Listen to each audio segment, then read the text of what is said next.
Хей, здравейте приятели, аз съм Айханин Фая. Някои от вас съм сигурен, че знаят, а други не. Кои са семейство Симпсънс? Но тук по-важният въпрос е какво са предсказали те.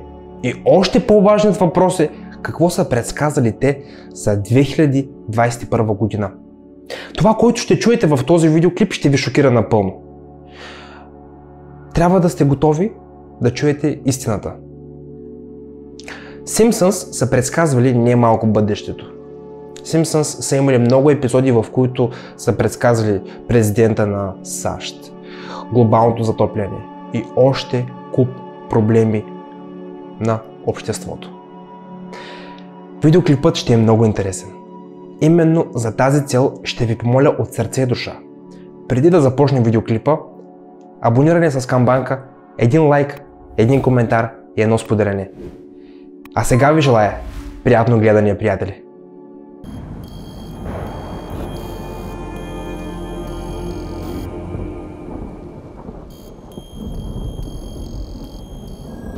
Както знаете, създателите на този анимационен сериал често са предсказвали бъдещето и продължават да го правят. Нека да разгледаме няколко сценария, които могат да станат реалност през 2021 година. Въстание на машините.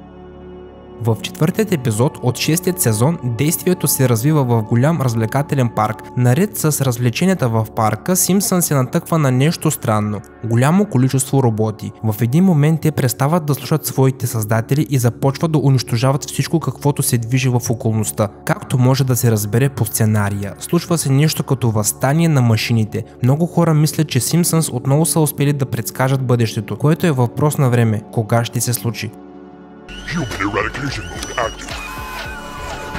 А други хора твърдят, че това няма да се случи през 2021 година. По мое мнение, през 2021 година нищо подобно не би се случило, но еднозначно роботите ще изиграят ключова роля през текущата година, отчитайки безумният ръст на технологиите. Но ако през тази година станем свидетели за въстанието на машините, то това би означавало, че започва нова ера. Ерата на роботите. Напълно вероятно е, че с всяка изминала година роботите ще се увеличават все повече и повече. И най-важното, те ще са по-продуктивни и сферите, в които ще вземат роли, ще се увеличават значително. А как мислите вие, приятели? Трябва ли да се страхуваме от въстанието на машините или всичко зависи от ръста на технологиите? Докато вие мислите, аз продължавам напред, защото ще бъде много интересно. 2. Бигфут.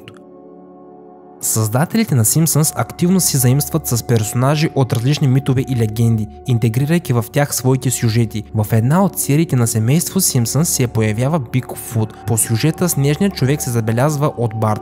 Митическото същество се разхожда по улиците на Канада. Много хора мислят, че сцената не е толкова лесна за разбиране и някак си е недоизмислена. Както се е оказало, създателите на Симпсънс са искали да намекнат за това, че Бигфут е напълно реален и че той наистина обитава земите на Канада. Счита се, че в следващите години учените ще признаят за съществуването на Бигфут. През последните години все повече и повече хора утвърждават, че са видели Бигфут в Северна Америка, а някои даже са заснели някакво мистично същество. Някои от авторитетните изследователи предполагат, че Бигфут може наистина да бъде реално същество, но не е ясно дали през тази година ще се появят по-дълбоки доказателства за неговото съществуване. Симпсънс и този път ни шокираха. 3. Колонизация на Марс. В един от епизодите на анимационният сериал, който е излязъл преди много години, сюжетът на филма се развива около Марс, който трябва да се колонизира до 2026 година. Може би такъв вариант за развитие на събитията е възможен само в анимационният сериал Симпсънс, но не. Теоретически той е възможен и в нашия свят, а сценария може да започне да се изпълнява още през тази година. Както е известно на цял свят, главният деятел, вдъхновен от колонизацията на Марс, е Илон Мъск и той активно работи над мисията си за полет до Марс и последната колонизация на червената планета. Преди няколко години предприемачът е заявил, че мисията е длъжна да стартира през 2022 година, но не трябва да изключваме и варианта това да започне и година по-рано. Напълно е възможно, че Мъск ще изпрати експедиция на Марс през 2021 година. Неговото състояние се увеличава със всеки изминал ден. Мисля, че такъв предан предприемач би направил всичко, за да достигне своята цел, колкото е възможно по-скоро. Той е споделил, че е готов да продаде цялото си имущество и да похарчи цялото си безумно състояние, за да колонизира Марс. 4. преводач за бебета. Всички сме чували как малките бебенца се опитват да говорят. Едва ли в ранна възраст можем да разберем точно какво искат да ни кажат и с този проблем се срещат всички родители. Този проблем е на показ и в анимационният сериал на Симпсънс. През 1992 година на екраните се е появил епизод, в който брата на Хомър, Герберт, той е решил да забогатее, създавайки преводач на езика на бебетата, и на него му се е получило. Той е разработил апарат, който превежда речта на малките бебета и улеснява родителите в разбирането. Какво малкото дете е искало да каже? Подобни устройства съществуват и в реалност. Например, през 2009 година подобно устройство с мобилно приложение е станало популярно в САЩ. През 2019 година в Щатите са пуснали приложение, което разпознава плач на бебе. Въпреки това, напълно е възможно, че в близко бъдеще или още през тази година подобни приложения ще получат максимално широко разпространение. 5. Купол. Невероятните предсказания могат да се намерят не само в отделните епизоди на Симпсънс, но и в пълнометражните анимационни филми Симпсънс Муви, който за пръв път е бил пуснат през 2007 година. По сюжета на този филм, Спрингфилд, градът, в който се развиват действията, Симпсънс обявяват зона за карантина и го прикриват с голям купол, под който купол остават огромен брой жители. След това, както през 2020 година светът беше поразен от пандемията коронавирус, повечето от теоретиците, които са изследвали анимационният сериал, са заявили, че създателите на Симпсънс са знали, че светът ще бъде поразен от глобална пандемия. По тяхно мнение, големият купол е символизирал закритие на границите, всемирен локдаун и прекратяване на контактите, но някои теоретици твърдят друго. По тяхното мнение, куполът има друго значение. Те считат, че страните или отделните градове могат наистина да се прикрият с нещо подобно през 2021 година. За сега това ни се вижда прекалено абсурдно предложение, но той има право на съществуване. И кой знае, част от градовете могат наистина да се окажат под купола или под нещо подобно през тази година.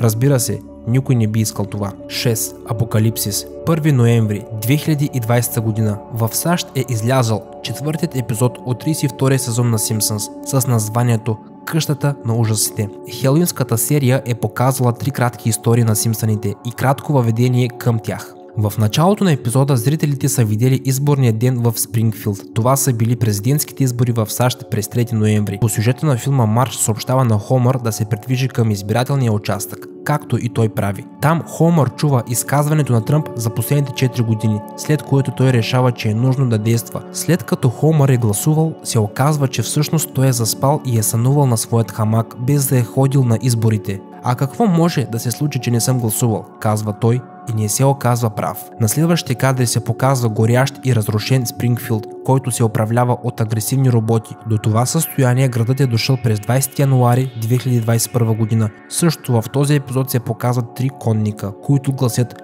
чума, война и глад, а с тях и 4-то знаме с текст Къщата на ужасите. Феновете на анимационният сериал считат, че целият сюжет на серията предсказва за това, че през 2021 година няма да можем да се разслабим, защото светът го очаква голям апокалипсис или нещо подобно, отчитайки външната обстановка в света. Такъв вариант за развитие на събитията не се струва да се игнорира. Да се надяваме, че Симпсънс не са успели да прогнозират този апокалипсис, защото лека по лека ситуацията след пандемията се стабилизира по света, но нека да се надяваме за по-добри времена. 7. Обединяващи системи. Едно от най-стряскащите и вероятни предсказания на семейство Симпсънс, което може да се случи през тази година, се нарича обединяващи системи на компаниите и корпорациите. В качество на доказателство Симпсънс демонстрират сцена, в която сцена зрителите могат да видят названието на телевизионната мрежа CNN, BC. Без предположение, тази мрежа се явява съчетание и съединяване на телеканалите и телерадиомрежите CNN, NBC и CBS. На пръв поглед сигурно си мислите, че няма нищо странно или необичайно, просто едно име от анимационен сериал. Но много изследователи и теоретици не мислят по този начин. Според тяхното мнение, през 2021 година трябва да очакваме все повече и повече съединяване на различни системни мрежи и компании. Това има няколко причини. Те в по-голям процент са свързани с пандемията. Заради пандемията много компании фалират. След това по-големите компании ги купуват и ги вземат под своето крило. Отчитайки този факт, че пандемията все още продължава, което означава, че компаниите ги очаква още много трудни времена, а ние трябва да очакваме съединяването им с по-големи корпорации. Освен по предположения на някои издателства и банки, в частности и датската банка Saxo Bank, Според тяхното мнение, през 2021 година много големи компании и социални мрежи в качество на мерки за борба с фейк новините ще бъдат интегрирани в общ блокчейн мрежа, която ще позволява да се публикуват новини, които ще са проверени и защитени. Скоро ще узнаем били ли са прави семейство Симпсънс за пореден път. 8. Президентът на САЩ. Сигурен съм, че почти всички знаят, че семейство Симпсънс са предсказали за Доналд Тръмп.